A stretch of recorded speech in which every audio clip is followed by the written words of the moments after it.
हमारे चैनल को सब्सक्राइब कर बेल आइकन जरूर दबाएं। धन्यवाद। नमस्कार। जया तंत्र मंत्र केंद्र में मैं आप सबका हार्दिक स्वागत एवं अभिनंदन करता हूं।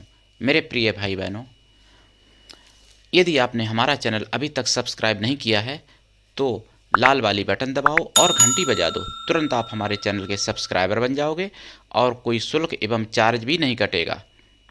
आप हमारे वीडियो को फेसबुक पर, व्हाट्सएप पर, ट्विटर अकाउंट के माध्यम से और इंस्टाग्राम पर अधिक से अधिक शेयर करें। लाइक और कमेंट करना भी आपका फर्ज है। दुनिया में जिसका कोई नहीं, मैं उसका हूँ। अगर आपको अपनों ने धोखा दिया है, यदि आपको परायों ने धोखा दिया है, तो आप एक बार मुझे अवश्य आजमाएं। हमारा मोबाइल नंबर है 9305 63 71 73। इसी नंबर पर संपर्क करें। यदि हमारे कमेंट बॉक्स में कोई फ्रॉड चोर अपना नंबर छोड़ता है, ऐसे नंबरों से आप सावधान रहें, संपर्क ना करें। यदि आप ऐसे नंबरों से संपर्क करते हैं, आपके साथ ठगी धोखाधड़ी होती है, उसके जिम्मेदार आप स्वयं होंगे। चैनल आपकी कोई भी जिम्मेदारी नहीं लेता, क्योंकि मैंने एक नंबर अपना बोल के बताया है, यही नंबर है। आज मैं जो जानकारी लाया हूँ वो जानकारी भी दूंगा और ईश्वर ने चाहा तो मैं साधना भी एक दे देता हूँ इसमें। लेकिन पहले जानकारी ले लीजिए। देखिए, आज का जो विषय है वो क्या है कि अधिकांश लोग सच्चे प्रेम के चक्कर में धोखा खा जाते हैं। लोगों के साथ, भाइयों के साथ भी और बहनों के साथ भी धोखा हो जाता है। तो मैं अपना कर्तव्य समझता हूँ आप सबको इस दलदल से निकाला जाए। देखिए, पहले क्या था, हमारे प्राचीन ऋषि मुनियों की जो परंपराएं थीं, ऋषि मुनियों के हिसाब से जो पढ़ाया जाता था, तो ऐसे ऐसे लोग हुए हैं कि जिन्होंने 5-5 साल की उम्र पर, 7 साल की उम्र पर राजगद्दी संभाली है और राज्य चलाया है। यानी शरीर बड़ा नहीं होता था, बुद्धि बड़ी हो जाती थी पहले। और आज का समय क्या है, ये विदेशी सभ्यता और वर्तमान का संविधान जो भी है, जैसा भी है, जिसमें शरीर तो पहले बढ़ जाता है, लेकिन बुद्धि व्यक्ति की 40 साल की उम्र के बाद ही अनुभव लोगों को आ पाते हैं। सही अगर पूछो तो 40 साल से पहले तो लोग बस समझ लो आप। और पहले ब्रह्मचर्य व्रत रखा जाता था, कॉमन लोगों के लिए था, चाहे वो गृहस्थ में जाएं तो चाहे ब्रह्मचर्य व्रत रखें तो 25 साल की उम्र तक ब्रह्मचर्य व्रत अनिवार्य था गुरुकुलों में। और आजकल तो 25 साल की उम्र तक बहुत कुछ यानी दुर्गति हो जाती है, पूरा नाश हो जाता है शरीर का भी। और जिसका नाश हो गया शरीर का 25 साल की उम्र तक से पहले, तो फिर समझ लो उसका जीवन की भी नाश हो जाता है जल्दी। बचपन से सीधा बुढ़ापा आ जाता है, जवानी बीच में गायब हो जाती है, जवानी पता नहीं चलती कहाँ चली गई। तो मैं आपसे यह कहना चाहूँगा कि पहले प्रेम सच्चा मिल जाता था, लेकिन और चीज़ें मिलना कठिन थी। यानी कठिन इसलिए थी कि सब नियम अच्छे थे, सब सिस्टम था। लेकिन आजकल पश्चिमी सभ्यता से लोग प्रभावित होने के कारण बहुत कुछ आसान हो गया है, यानी सरल हो गया, लेकिन सच्चा प्रेम कठिन हो गया। यानी मैं भद्दे शब्दों का प्रयोग ना करता हुआ मैं यही बोलूँगा कि आजकल जो लोग कहते हैं ना फिजिकली रिलेशन और ये सब, वो उल्टा सीधा तरह तरह के लोग नाम देते हैं, तो जिसको लोग प्रेम का नाम देते हैं, प्यार का नाम देते हैं, लेकिन उसमें होता क्या, फिजिकल रिलेशन। तो ये जो है होना सरल हो गया, जबकि सच्चा प्रेम मिलना बहुत कठिन है। अगर सच्चा प्रेम वास्तव में हो तो देखो, पहले भाई बहनों में दोस्ती हो जाती है, लड़का लड़की में, और फिर उसमें तलाक, शादी होने के बाद तलाक हो जाता है। अगर सच्चा प्रेम होता तो तलाक क्यों होती?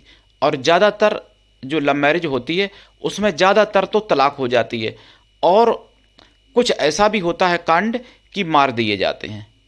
ज़्यादातर तो लड़कियां मारी जाती हैं, और कुछ लड़के भी ऐसे होते हैं जो मारे जाते हैं, जान से मारे जाते हैं, थोड़े बहुत नहीं।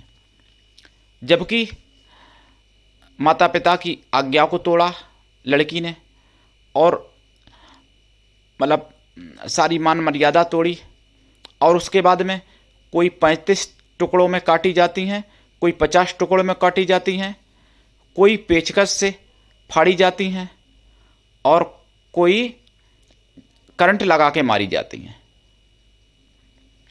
और किसी की मतलब अता पता नहीं चलता कैसे मारी गई। ज़्यादातर ये होता है। ये इसलिए होता है कि सच्चा प्रेम नहीं होता है, केवल जानवर वृत्ति, पशु वृत्ति होके रह गई है। तो देखो मेरे प्रिय भाई बहनों, अगर आप सच्चा प्रेम चाहते हो तो पशु वृत्ति से बाहर आना पड़ेगा। फिजिकली रिलेशन को एकदम गलत समझना पड़ेगा और नेगलेक्ट करना पड़ेगा। नेगलेक्ट, जिसको आप सेलेक्ट किए हो अपने लाइफ में, उसको नेगलेक्ट करना पड़ेगा अगर आपको सच्चा प्रेम चाहिए तो। और सच्चा प्रेम नहीं चाहिए तो फिर भैया वही बात, आज बात और थोड़ी देर में मुलाकात और फिर कल विश्वासघात और परसों शमशान के साथ। यही होता है। तो मेरे प्रिय भाई बहनों, मैं भाइयों से भी और बहनों से भी ये निवेदन करना चाहूँगा, मैं राष्ट्रीय अध्यक्ष की रसना दल, कि आप सच्ची मानवता की खोज, सच्चे प्रेम की खोज करो, लेकिन उसके लिए धर्म को मत छोड़ दो। पहले देखिए, सावित्री ने चुनाव किया था, स्वयंवर करने का अधिकार था, लेकिन उन्होंने वो चुनाव किया कि लाइफ टाइम उनका साथ रहा और यहाँ तक कि यमलोक से भी छुड़ा लाई थी सावित्री।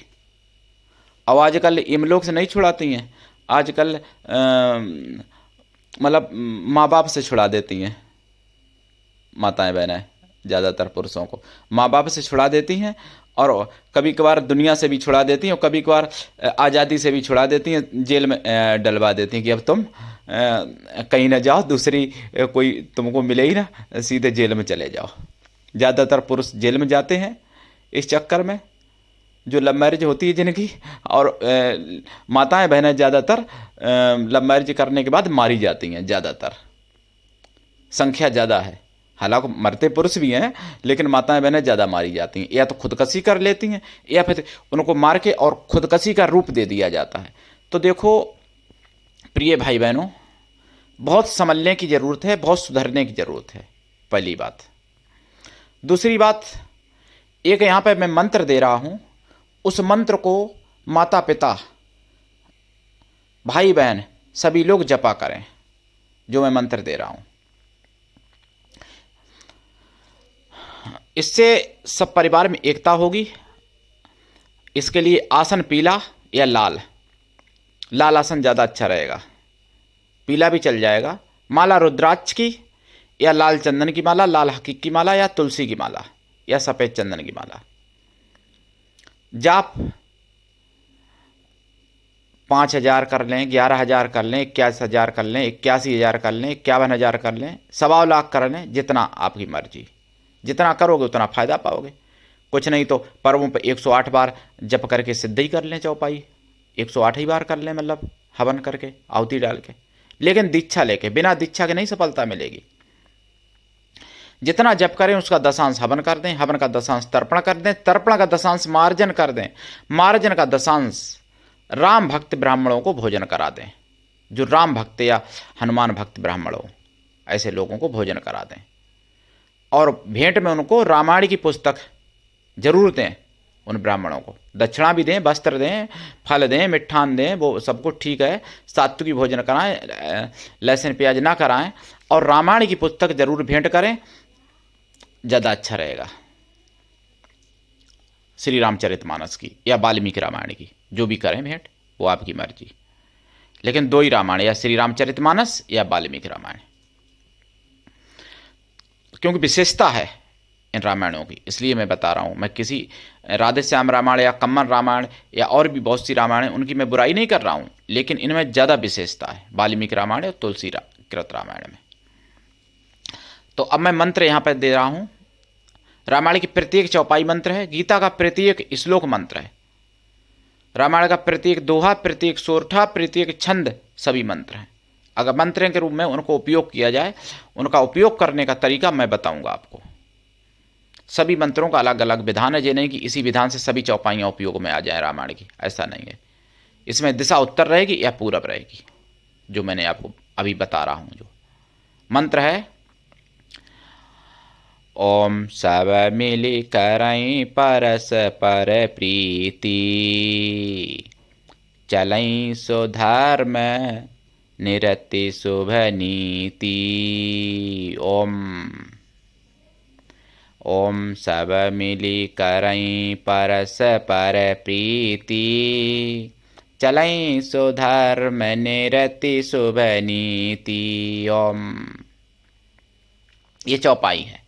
अगर आप जल्दी जपेंगे तो ओम सब मिली करई परस्पर प्रीति, चलई सुधर्म निरति शुभ नीति। ओम, ओम सब मिली करई परस्पर प्रीति, चलई सुधर्म निरति शुभ नीति। ओम, ओम सब मिली करई परस्पर प्रीति, चलई सुधर्म निरति शुभ नीति। ओम, यही मंत्र जपा जाएगा। मतलब ओम दोनों कोई भी चौपाई हो रामायण की, ओम आगे और पीछे लगा देने से, यानी ओम का संपुट लगा देने से वो मंत्र बन जाती है, कोई भी चौपाई।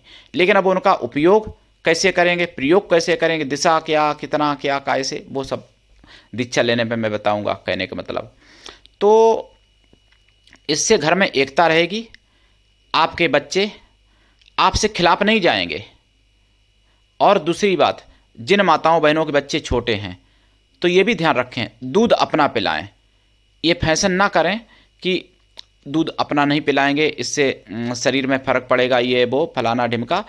अगर अपना दूध नहीं पिलाओगे, भैंस का दूध पिलाओगे, तो वो भैंसा ही है और भैंसी बनेंगे। फिर वो जे समझ लो कि आपके बच्चे बच्ची बन जाएं, वो नहीं बन पाएंगे भाई, ये सत्य बात है। इसलिए अगर चाहते हो कि आज्ञाकारी बने तो अपना दूध पिलाएं माताएं बहनें बच्चों को, जिनके छोटे बच्चे हैं। दूसरी बात, बचपन पर गीता या रामायण जरूर पढ़ाएं और महापुरुषों के जीवन चरित्र पढ़ाएं, जैसे वीर शिवाजी, महाराणा प्रताप, सुभाष चंद्र बोस और रामकृष्ण परमहंस, विवेकानंद, दयानंद, सरस्वती, सूरदास, तुलसीदास, ऐसे लोगों के जीवन चरित्र पढ़ाएं। नरसिंह भक्त के, नामदेव के, जनाबाई के, सैजोबाई के, मीराबाई के, सिबरी के, वाल्मीकि के इत्यादि।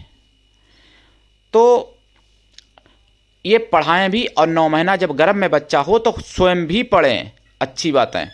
अब 9 महीना बच्चा गर्भ में है और फिल्म देखोगी तो बच्चे भी फिल्मी बनेंगे, फिर वे लातों जूतों से ही मारेंगे, वो कोई आज्ञाकारी नहीं बनेंगे बच्चे, ये समझ लो। तो बच्चे को निर्माण करता सबसे पहली माँ होती है। दोष बच्चों को दिया जाता है कि अरे मेरा बच्चा कहा नहीं मानता, जुआ खेलता, कि वो शराब पीता, कि वो लड़कीबाजी करता, कि वो लड़के से दोस्ती करती है।